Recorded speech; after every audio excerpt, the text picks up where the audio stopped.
Hi everyone, welcome back to Black Wahala. In light of all the discussion around Black Indigenous climate activists and Greta Thunberg, there's some discussion about if Black folks should be invested in fighting climate change and why Black folks aren't taking more action in climate change, or supposedly we aren't. My reaction to this question was first shock that a question like that would even be asked, but I realized that the situation is definitely more complex than that. So today we're going to be talking about environmental activism and its importance in the Black community, especially for Black women, and how climate change is affecting the most marginalized of us first, and the importance of Black folks being committed to taking action. Climate change is a problem, and it's a problem that we should all be paying attention to, because the threat of environmental displacement creates an axis of oppression that will and is disproportionately affecting Black and Indigenous communities. The IPCC has observed that while sea level has risen globally in the 20th century, it is currently rising more than twice as fast at 3.6 millimeters per year and accelerating, and it will continue to rise. According to the scholar Smith, environmental policy is defined by the dominant social paradigm. The dominant social paradigm in America is laissez-faire capitalism, with continual economic growth and technology fixes for much of our personal and social ills. An instance of environmental policy occurred 20 years after industrial firms were required to report their toxics data, and American air quality has been better for it. But in Black communities, Black children are more likely to be exposed to pollution in utero than white kids. Moreover, one of the many environmental threats to Black children is lead poisoning. And a recent statistic shows that African American children have incidence rates of lead poisoning 5 times of those of white children.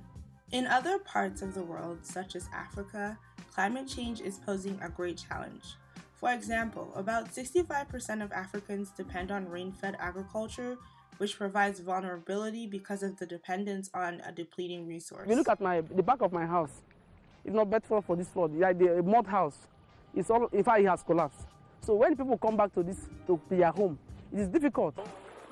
The people in this region are no strangers to rain, but this has been the heaviest rainfall in 40 years. In Nigeria, there have been floods that affected 30 out of the 36 federal states, displacing 2.3 million people, 3.9 million were affected, 363 casualties, and about 600,000 homes were destroyed.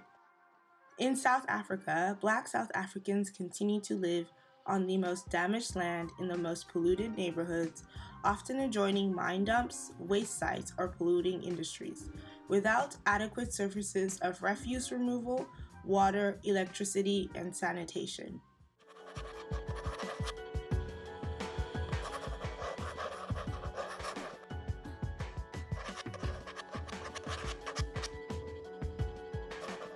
And land degradation is one of the most important environmental issues we face.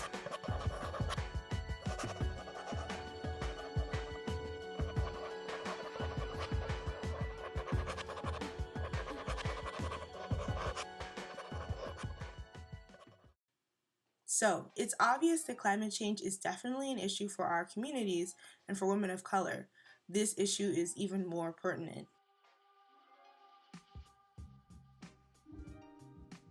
Black and Indigenous women and the fight for environmental justice has a long history, as women's bodies are the first site that historical violence has been enacted. It's no coincidence that many of the climate change activists fighting for their communities, like Little Miss Flint, Helena Gwalinga, Bertini Lagjon, and Autumn Peltier, are young girls of color. I remember reading an article about Autumn Peltier in which she said that she's had a connection to the earth since she was in the womb, where she learned to love water as she loved her mother. That's ecofeminism in action. I can't stress enough what I have learned about the water from my elders in our ceremonies. Many people don't think water is alive or has a spirit. My people believe this to be true. There are studies now that prove this. We believe our water is sacred because we are born of water and live in water for 9 months. When the water breaks, new life comes. Ecofeminism is a term believed to have been coined by Françoise Debon in her book Feminism or Death, where she relates the oppression and domination of subordinate groups, women of color, poor people in general, to the oppression and domination of nature, biotic and abiotic. The pinnacle of ecofeminist thought is that the separation of nature and culture is the root of all societal ills, but it often focuses only on how nature and gender are connected and essentialist binaries are accentuated. Unfortunately, Black ecofeminist thought has often been ignored in ecofeminist circles, as the contributions of Black communities toward environmental activism have often been ignored, much like the criticism on Twitter about white hegemony and how it props up white climate activists, i.e. Greta Thunberg. The lack of intersectionality is a major critique of the movement. But we see much evidence to show that Black communities have also resisted environmental racism and injustice. According to Rubin Patterson, a sociology researcher, environmental justice has been the portal through which African Americans, other people of color, Appalachians, and other poor and working class whites have come to reinterpret and support environmentalism. Its launching was the period between 1979 and 1982. The 82% Black Northwood Manor near Houston filed a lawsuit to stop yet another landfill from being sited in its neighborhood. In 1982, thousands of North Carolinians protested the dumping of PCB in a landfill located in a section of town that was 75% Black and in Warren County, which was the 97th poorest out of 100 counties in the state. As a result of the protesting, over 500 citizens were arrested. We're marching because we do not want this to affect our future. If you do not cease this unlawful act, you will be arrested. The leaders of the protests said they would not move, and they were the first arrested. As they were being escorted away, the crowd moved in on the entrance. Many of the marchers then sat in the road, and the patrol began arresting them and placing them on a jail bus. State officials said they had no choice but to make the arrest if they were going to move the people out of the way and get the trucks in here. In fact, Black people have attempted to draw attention to degraded environments and the siting of hazardous facilities in their communities, but they are often met with structural violence in order to deter the fight against environmental racism. A great example of Black ecofeminist action was the 1977 Greenbelt movement in Kenya.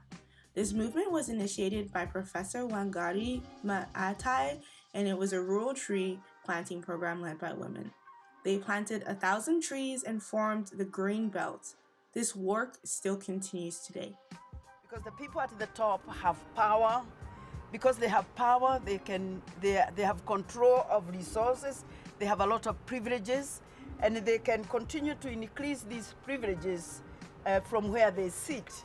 And the public at the grassroots can continue to suffer. I could see that the top is very heavy, and changing the top is very, very difficult. And changing the top, if you don't have the grassroots, is almost impossible. So what we did in the Greenbelt movement was to go to those grassroots, those bottom, and instead of trickling down, go to them and say maybe should be a trickle up.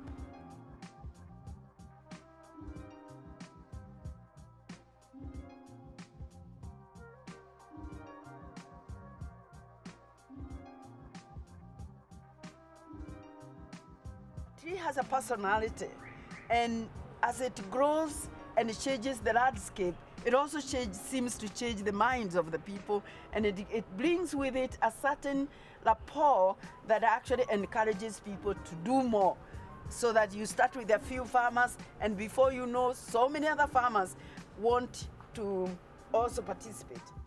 In another example, the Greening of Harlem Coalition. This was founded by Bernadette Cossart, a professional gardener. She turned many vacant lots into community gardens. Similar initiatives have occurred in places like Detroit, i.e. the Gardening Angels. So there has been a long history of Black communities fighting for environmental justice, and in honor of the global climate strike, Let's continue to keep the fight going on. I hadn't actually known about this term, ecofeminism, until I started following a YouTuber named Brian Finn, and I also followed her on Tumblr and Twitter. She's always talking about ecofeminism and sustainable fashion on Twitter and in most of her digital content, so I got really interested in it, and I read up on some work, some research, some books, and I decided that it would be quite relatable to what I wanted to talk about today. I also went to a global climate strike today, so I feel like that might have impacted the decision. So if you'd like to know more about ecofeminism and the intersections with fashion and green consciousness, go follow Ryan at That Adult. Thanks for watching, and don't forget to comment and subscribe. Hit that notification bell icon to see a video once it's up. Follow me on Twitter at Black Wahala to hear more about what I'm thinking and talking about. Let's discuss and keep the dialogue going in the comments below. How do you think we should fight climate change? How do you take action in your daily life? Do you think we need to get much more involved? Let's talk. Bye!